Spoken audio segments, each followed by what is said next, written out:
During a tense national broadcast, conservative commentator Ben Shapiro launched an unexpectedly brutal verbal attack on actor and humanitarian Jonathan Roumie, accusing him in front of millions of viewers of being a fraud cloaked in sanctimony and the most dangerously naive public figure in America today.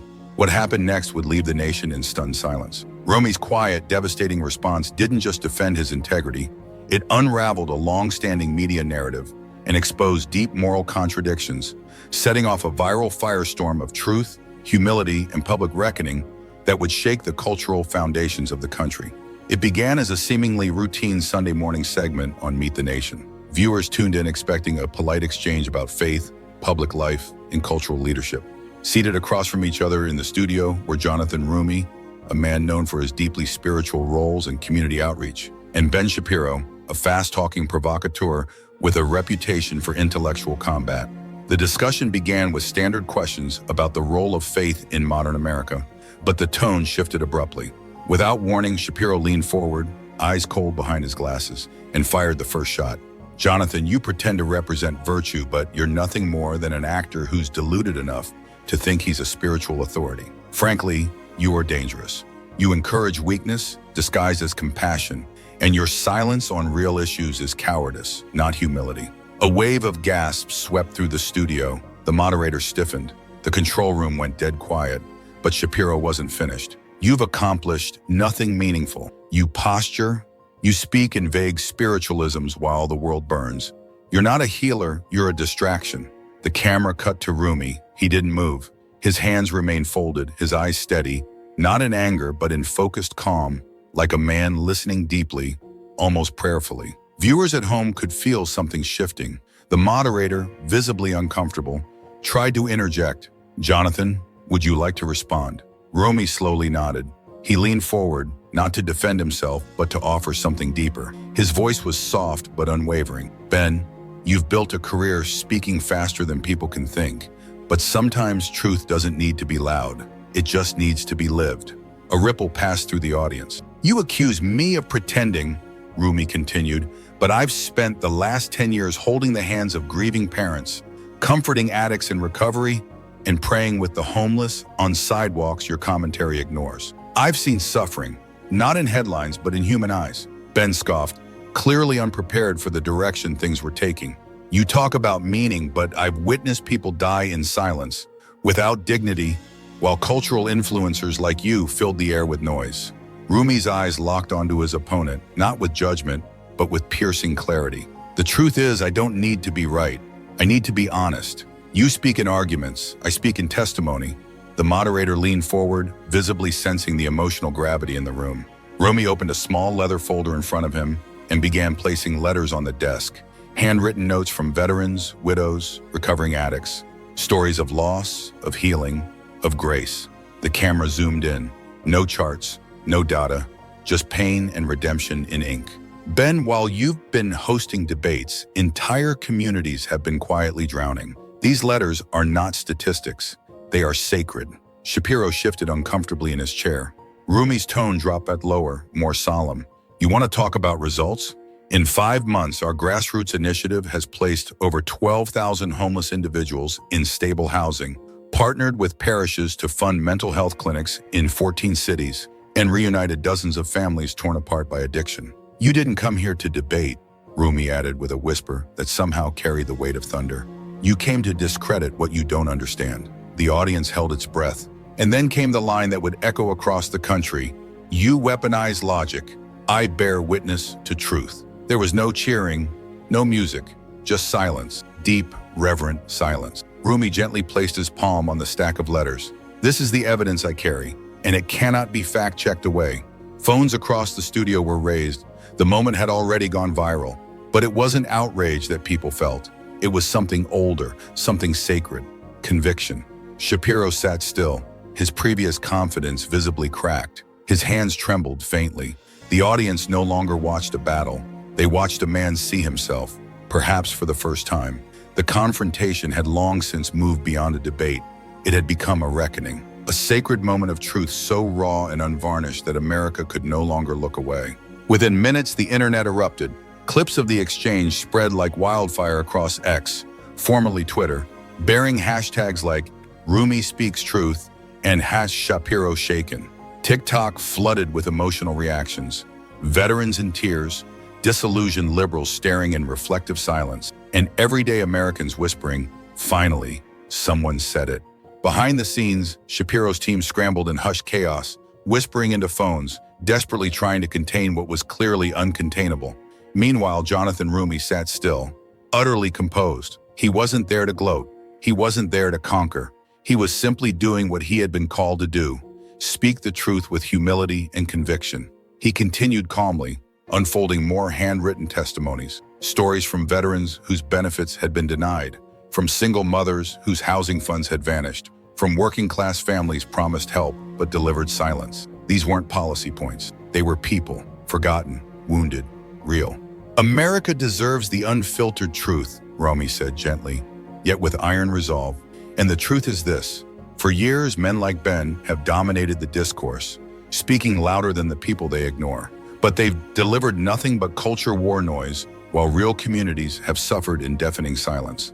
The moderator, clearly shaken and visibly struggling to maintain neutrality, turned to Shapiro.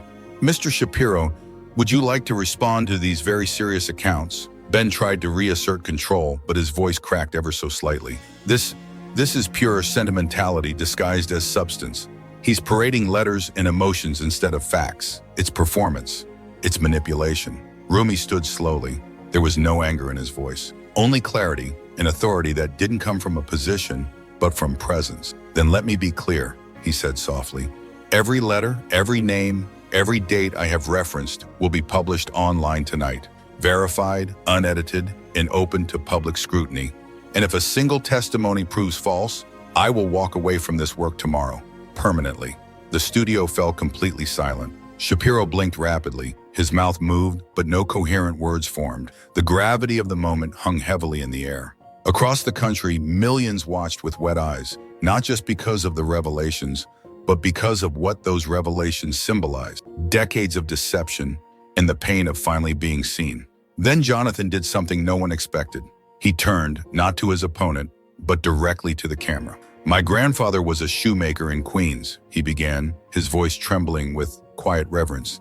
"He died with calloused hands and empty pockets, but he never complained.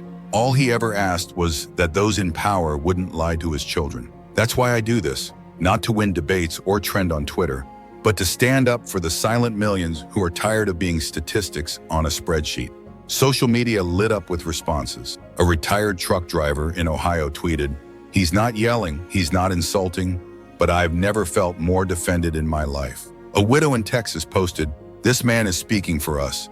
Finally, someone who listens without shouting." Roumie continued, now with a rising but tender conviction, "Ben, you called me the most dangerously naive figure in America, but I've sat beside homeless veterans the system forgot. I've wept with mothers who lost children to fentanyl, whose names no one remembers. I've prayed in silence beside factory workers whose livelihoods were erased by empty policies championed in debates just like this one." He turned back towards Shapiro one final time. "And you've built a brand on owning people. But in all your victories, how many souls have you actually healed?" The moderator's hand trembled as she lifted her pen. A hush fell over the entire studio. Then Shapiro broke the silence. "Oh, please, this is emotional theater. It's all just optics." But Roumie didn't flinch. He reached slowly into his jacket pocket and pulled out a flash drive. He placed it carefully on the table between them. "This contains verified testimonies, funding records, internal memos, obtained legally through the Freedom of Information Act. They document the redirection of millions in community relief funds to projects that were never completed, while commentators like yourself push narratives that distracted the public." Shapiro's eyes widened, not with anger, but with something much rarer in him: fear. That's a distortion of events," he blurted.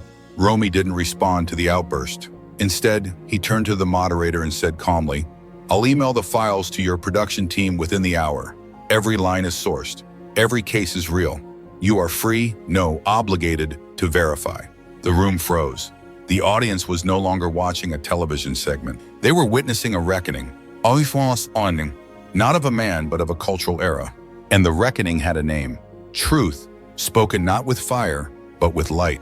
The moderator struggled to process the weight of what had just been laid bare. "Mr. Roumie," she asked hesitantly, "are you saying Ben Shapiro knowingly helped obscure the misdirection of millions in public funds through fraudulent platforms?" Jonathan Roumie leaned forward, his voice low and unwavering. "I'm saying this plainly," he replied. "Ben Shapiro has spent the better part of 2 decades laundering truth, repackaging deception as certainty, turning genuine suffering into intellectual fodder for applause lines and monetized outrage. And I have the receipts." The audience gasped, not with amusement, but with the visceral pain of long-suppressed recognition. Not a single laugh echoed, just the deep inhale of a nation forced to confront what it had long sensed but rarely said aloud. Ben's hands trembled slightly as he reached for his notes, but the moment for prepared talking points had passed him by. The conversation had left the realm of theory and entered the arena of truth. Jonathan remained seated, his composure grounded not in power, but in purpose. "Ben, for years you've stood behind microphones delivering cutting sound bites and polished monologues. But the truth is, you never served the people. You served a brand. You sold influence while communities collapsed." The studio went utterly still. No applause, no shifting chairs, just that heavy, sacred silence before a long-awaited storm. Cameras zoomed in to capture the raw electricity of the moment. The moderator sat frozen, caught between the disintegration of one man's legacy and the awakening of a nation's conscience. A young woman in the audience whispered through tears, "He's right." Finally, someone said it. And then emotion cracked through the room like lightning. A middle-aged man in the front row, face weary with grief, bowed his head as he wiped away tears. His small business in Flint had folded after promised revitalization funds vanished without a trace. It was personal now, it had always been. Roumie looked across the studio, not at Ben, but at the faces watching. "How many families had to break in silence while you played rhetorical chess with their pain?" he asked, voice no longer gentle, but glowing with sorrow. Ben opened his mouth, but nothing came out. That single question didn't just pierce his confidence. It ended something greater, the illusion of control. Backstage, Shapiro's chief producer received a message from The Atlantic. "Do you have a response to the fund redirection claims? We're running with the FOIA story in 30 minutes. But Jonathan wasn't finished. He turned back to the camera, and in a voice soft as prayer, addressed the American people. "You deserve better.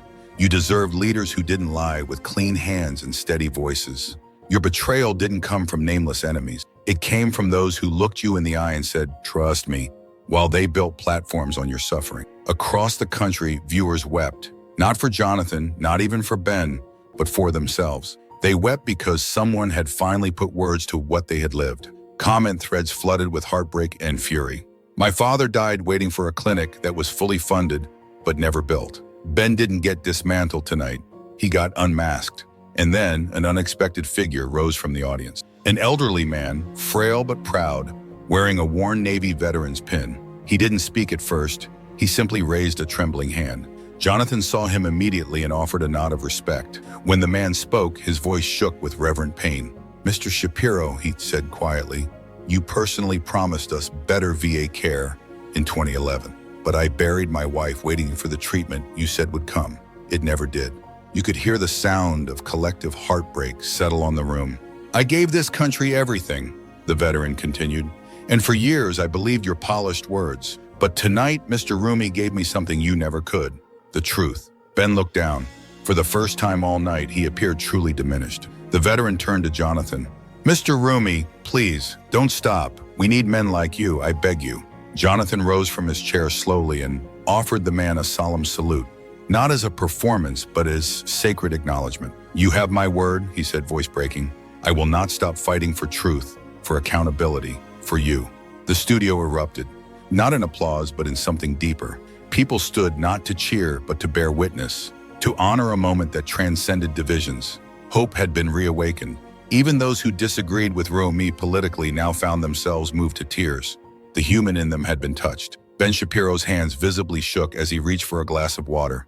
Cameras captured the image, a moment that would soon flood every newsfeed in America. His decades of debate experience had not prepared him for this kind of confrontation. The moderator, still grasping for neutrality, asked in a fractured tone, "Mr. Shapiro, would you like to respond to these very specific allegations?" Ben's voice wavered. I've spent my career defending values. This is nothing but a choreographed attack. It's emotionalism dressed up as virtue. Jonathan didn't raise his voice. He simply held up a single document, an official housing grant approval from 2009 bearing Shapiro's signature. This grant authorized $81 million in federal funding for low-income housing, Roumie explained. His voice was calm but laced with undeniable truth. Do you know how much of that money reached the families it was meant to serve? He looked at the moderator, then back at the audience. 2.4%. A gasp swept through the room.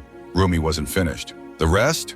Routed through 3 nonprofit shells, all operated by former staffers from your own office. I have their names. Ben froze, eyes wide, color draining. Jonathan's voice never faltered. You didn't just betray your followers, Ben. You trained others how to do it too. Jonathan Roumie's voice remained steady, measured yet devastating in its clarity. Do you know what percentage of that $81 million actually reached the families it was meant to help? Just 2.4%. The words landed like thunder in a cathedral. Ben Shapiro, physically frozen, couldn't look up. His hands, once sure and rehearsed, trembled faintly as Jonathan pressed on with quiet resolve. The remaining 97.6%, Roumie continued, was systematically routed through a network of nonprofits, 4 of them directly operated by your former interns. Then he paused, looked Ben in the eyes, not with hatred, but with sorrowful knowing. Would you like me to name them, or have you already memorized the list? The audience inhaled sharply, but Jonathan wasn't aiming to humiliate. He was aiming to liberate the truth. You didn't just betray your audience's trust, Ben, Roumie said gently. You trained others to perpetuate the same illusion. This isn't merely a public reckoning. It's the unraveling of a culture built on moral sleight of hand. News anchors across the country cut into programming with urgent banners. Breaking. Jonathan Roumie unveils alleged multi-decade fraud linked to Ben Shapiro. Live on national broadcast. And yet, there was no chaos in the room, no screaming, no applause, just a heavy silence, reverent like a confession, as people finally saw what had long been hidden. One by one, being an audience members stood, not to leave but to bear witness. A woman in a wheelchair raised her hand through tears. My son died in a housing fire, she said softly, because the upgraded alarms funded by your initiative, Mr. Shapiro, never got installed. Another man rose next, barely able to speak. My father, a veteran, promised care that never came. He took his own life while waiting for treatment that was fully funded on paper. Then a third voice. Our manufacturing plant in Lawrence closed down after the revitalization grants vanished. We lost our community, everything. No one shouted, no one accused. They simply spoke their truth for the first time. Jonathan Roumie stepped down from the stage, not as a performer, not as a celebrity, but as a brother among brothers and sisters. He moved among them with solemnity and compassion. You were never forgotten by God, he said quietly, but you were failed by men who stood behind microphones and called it truth. He paused, hands folded, before raising his voice just slightly. That silence ends tonight. It was no longer a confrontation. It was a collective awakening. America was watching a nation reclaim its voice from the carefully polished hands of deception. Ben Shapiro's face had drained of all color. His voice, once sharp and assured, had utterly abandoned him. He looked around as if searching for an exit, but there was none, not from truth. One of his aides rushed forward and tried to hand him a note card, but Ben pushed it away. For perhaps the first time in his career, he understood. No scripted defense could match what had just unfolded. Jonathan, meanwhile, had not raised his voice once. He didn't celebrate. He didn't gloat. He simply returned to his seat with his hands resting on his lap, eyes cast downward in reverence for the weight of what had passed. The moderator, visibly shaken but regaining composure, asked the final question. Mr. Shapiro, do you categorically deny the authenticity of these documents and testimonies? Ben didn't speak. He simply lowered his head. That silence, a man's final collapse beneath the weight of his own architecture, said more than any defense ever could. The segment ended, but the movement had just begun. Across the country, people weren't just replaying Jonathan Roumie's words. They were telling their own stories. Stories of betrayal, of loss, of waiting and watching while the people entrusted with their care quietly built empires of influence. But the clip that resonated the deepest wasn't of Roumie dismantling Shapiro point by point. It was one unscripted, unbroadcast moment. A cell phone video captured it. Jonathan Roumie kneeling beside an elderly veteran after the taping, holding his weathered hand, listening as the man wept softly, whispering, I waited 30 years for someone to say that out loud. Jonathan said nothing. He simply bowed his head, placed his other hand over the man's trembling fingers, and sat with him in silence. That clip reached 60 million views in 4 hours. One comment beneath it read, "He didn't destroy Ben Shapiro tonight. He freed the people Ben taught us to ignore." By dawn, the floodgates opened. Former producers, whistleblowers, congressional staffers, reporters. A city planner from Sacramento posted, "Shapiro's funders buried the audit I filed in 2016. Roumie's claims, all of it is real. I still have the proof." Newsrooms that had once idolized Shapiro now demanded investigations. But what emerged next wasn't chaos. It was healing. People across the country held spontaneous town halls, not to protest, but to speak, to name the harm, to reclaim the truth. And through it all, one name kept surfacing, Jonathan Roumie. After the lights dimmed in the studio that night, most public figures would have slipped quietly out the back with security. Jonathan did the opposite. He walked directly into the crowd. A young mother stood frozen, holding a framed photograph of her brother, a Marine who had died from an opioid overdose after waiting 9 agonizing months for a VA appointment. When she saw Jonathan, she couldn't speak. She simply extended the photo. Jonathan took it gently, studied the face of the fallen soldier with reverent care, then looked the woman in the eyes. "I'm so sorry for your loss," he said softly. "He deserved better, and so did you." The woman collapsed into his arms, and Jonathan held her, not like a politician, not like a savior, but like a brother, a son, a human being. Someone captured the unscripted moment on their phone. Jonathan Roumie cradling a grieving woman in his arms, silently holding space for pain the system had ignored. Within seconds, it spread across every major social media platform. But unlike other viral moments, this wasn't shared with outrage. It was shared with reverence. While Jonathan moved among the people with sincere compassion, Ben Shapiro vanished entirely from public view. Reporters waited at the studio's rear exit, cameras prepped, his vehicle idling at the curb.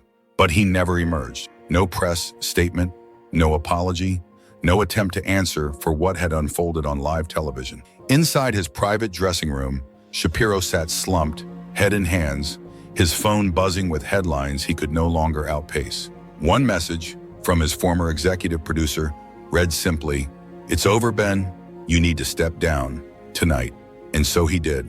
There was no grand farewell, no podium, no crowd, just a single white envelope delivered to the network's editorial board by courier. Inside, one page, signed with shaky handwriting. "Effective immediately, I resign from all public broadcasting and commentary. I accept full responsibility for the erosion of public trust and the personal pain my voice has contributed to over the years. I can only hope one day to be forgiven. Benjamin A. Shapiro." News of the resignation spread like wildfire. Anchors read the statement on air, some in stunned disbelief, others visibly moved to tears. In neighborhoods across the country, church bells rang, not in triumph but as solemn closure. The end of a cultural age marked by unrelenting noise, and the beginning of something quieter and truer. Jonathan Roumie released a short, humble statement. "I didn't step into that studio to destroy a man. I came to honor those who've been unheard for far too long. The forgotten deserve defenders, not performers." That evening, exactly 24 hours later, Jonathan returned to the same studio. This time, the energy had shifted. The moderator greeted him not with scripted professionalism, but with a quiet nod of respect. "Mr. Roumie," she asked gently, "what do you hope Americans will remember most about what happened yesterday?" He looked directly into the camera, his expression solemn but open-hearted. "That truth isn't cruel, it's medicine. And like all healing, it stings at first." He took a deep breath. No one won yesterday. There was no scoreboard. What happened was bigger than one man's fall. It was a national reminder that integrity cannot be replaced with intellect, and that eloquence is meaningless without empathy. My prayer is simple. May we all, left, right, and in between, find the courage to demand truth, not just from others, but from ourselves. Later that night, Jonathan returned home, still wearing the same suit. His wife opened the door with a gentle smile, her eyes filled with both concern and peace. Their children ran to greet him barefoot, wrapping their arms around his waist. "Are you okay, Dad?" his youngest asked softly. Jonathan knelt and smiled. "Now that I'm home? Yes, I am." On their kitchen table sat hundreds of letters already arriving from across the country, folded notes from teachers, miners, clergy, soldiers, and single mothers. Each letter echoed the same quiet revelation. You gave words to the ache we've carried for years. You made us believe again, in truth, in service, in leadership. Without fanfare, without banners, a new era of American moral consciousness had begun to take root. Later that week, Jonathan agreed to one last interview. The host leaned forward, speaking with calm sincerity. What moment, in your view, truly changed everything in that confrontation? Jonathan thought for a long moment, then spoke slowly. When I looked Ben in the eye and said, "You didn't fail your platform, you failed your people." He paused. That wasn't just a statement to him. It was a mirror held up to all of us. Because leadership isn't a title, it's a burden. And sometimes speaking truth won't win you applause. It will cost you everything. Then he smiled, not with pride, but with peace. For me, it didn't cost me anything. It revealed who I truly serve. Dear viewer, if this story moved you, if it stirred something long buried inside you, please don't just scroll away. Like this video to show the world you stand for honest leadership. Comment below, tell us what touched you most. Subscribe so you never miss stories that matter, but are too easily ignored. Join our community, not for fame or views, but to rebuild a civic culture grounded in moral courage. We're not just watching stories unfold anymore. We're writing a new one, together. May truth guide us, may justice humble us, and may love always be louder than power. God bless you, and God bless America.